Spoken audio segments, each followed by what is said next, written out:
RK Selvamani பேசிகிட்டு இருக்கும்போது சொன்னார் வந்து புலன் விசாரணை கதையை போய் ஒரு அவுட்லைன் சொல்கிறேன், இல்லை தம்பி நீங்கள் ராவுத்தர்கிட்ட பேசிங்க அப்படின்றாரு. ராவுத்தர்கிட்ட வந்து நான் கதை சொல்கிறேன், சொன்ன பிறகு வந்து அவர் தம்பி ஒரு வருஷம் ஆகும் அவருடைய கால்ஷீட்டுக்கு, ஒரு வருஷம் வெயிட் பண்ணுறேன், திரும்ப போகிறோம் இன்னொரு ஒரு வருஷம் ஆகும் அப்படின்றார். அந்த அளவுக்கு பீக்கில் இருக்காப்புல.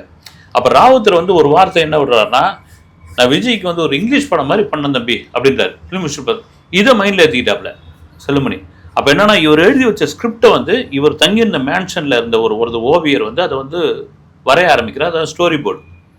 அதை கொண்டு போய் என்ன பண்ணுறாரு, அடுத்த முறை பார்க்கும்போது நாங்கள் தான் ஒரு வருஷம் ஆகுமே சார், நீங்கள் வந்து சாரோட கால்ஷீட்டே வேணும்னா பாடா நிம்மதியாகி நான் ஒரு ஆல்பம் ரெடி பண்ணியிருக்கேன், அதை நீங்கள் பார்க்குறீங்களான்னுக்கிறார்.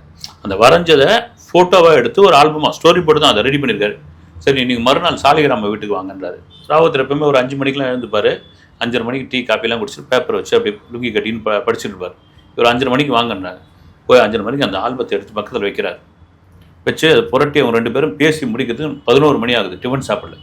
அதில் இந்த படத்தை நம்ம பண்ணுவோம்.